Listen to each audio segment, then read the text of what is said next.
L'Esprit Plume vous présente la chronique du bien-être. Pourquoi cette chronique? En fait, Descartes s'est trompé en disant « je pense donc je suis ». En effet, nous savons aujourd'hui que l'esprit n'est pas différent du corps. Une chronique du bien-être pour comprendre, s'intéresser, avoir des conseils partagés, avoir plusieurs points de vue, recommander, réfléchir, nous permettre également de synthétiser, de simplifier, mettre des points positifs dans notre vie afin d'avancer ensemble vers le meilleur pour nous tous. Vous aimez ma chaîne? Alors je vous invite à vous abonner, à partager, commenter, ou même m'envoyer des questions. Je serai enchantée d'essayer de vous répondre. Aujourd'hui, nous allons parler de la santé avec une autre vision. Qui sommes-nous? En fait, pour moi, nous sommes de l'énergie, avec une forme humaine qui se transforme, qui se transmute, pour trouver l'équilibre afin de faire des expériences d'amour sur cette terre. Savez-vous que nous avons plusieurs corps?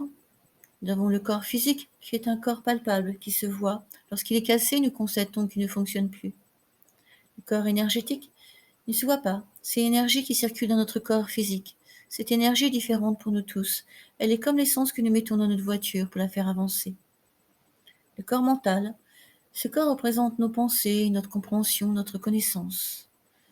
Le corps de conscience, avec ce corps de conscience, nous pouvons nous permettre de faire un reset de notre corps physique et de notre corps énergétique. Il nous donne la capacité d'être en équilibre, de projeter le bonheur dans notre vie. En fait, chaque corps exprime son dérèglement. Tous ces corps sont interdépendants et en interaction entre eux. Tous ces corps ont une vibration différente. Nous pouvons accéder à tous ces corps pour mettre en conscience les souffrances. Tous ces corps renferment des mémoires de souffrances du passé. Pour trouver le bien-être et la bonne santé, il nous faut équilibrer tous ces corps. Lorsqu'on parle en première dimension, nous parlons du corps physique. C'est être comme saint Thomas. Nous croyons à ce que nous voyons. Si notre corps est cassé, nous le réparons. C'est normal, c'est logique. Notre corps physique a souvent beaucoup de mal à dire. Parler en deuxième dimension, c'est prendre conscience de notre corps éthérique, de notre corps énergétique. Nous comprenons l'importance de l'énergie que nous mettons dans nos corps. Sa fonction est de donner vie au corps physique. Il a, comme dans le corps physique, un flux de matière subtile qui circule dans les méridiens.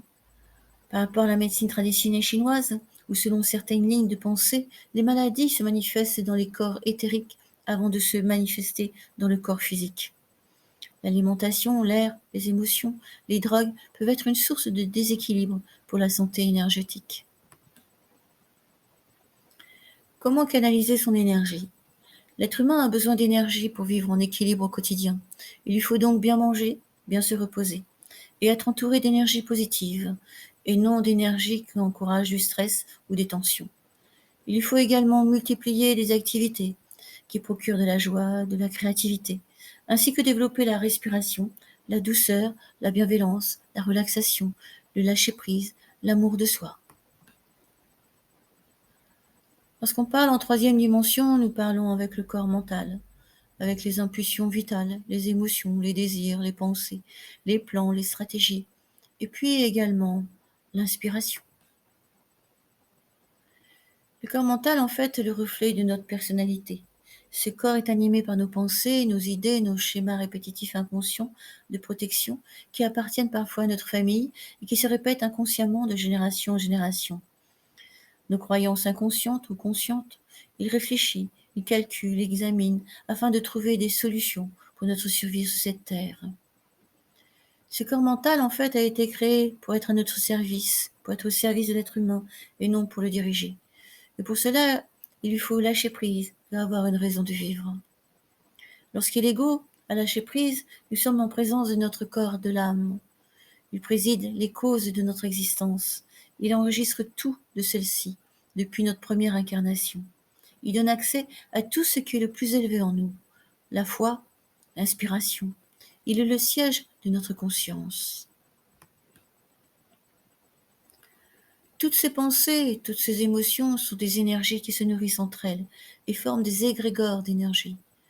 Chacun dans sa vie personnelle a des formes de pensée qui vont s'accumuler et se renforcer en fonction d'expériences que nous vivons, jusqu'à nous influencer pour penser à nouveau encore et encore en mode automatique.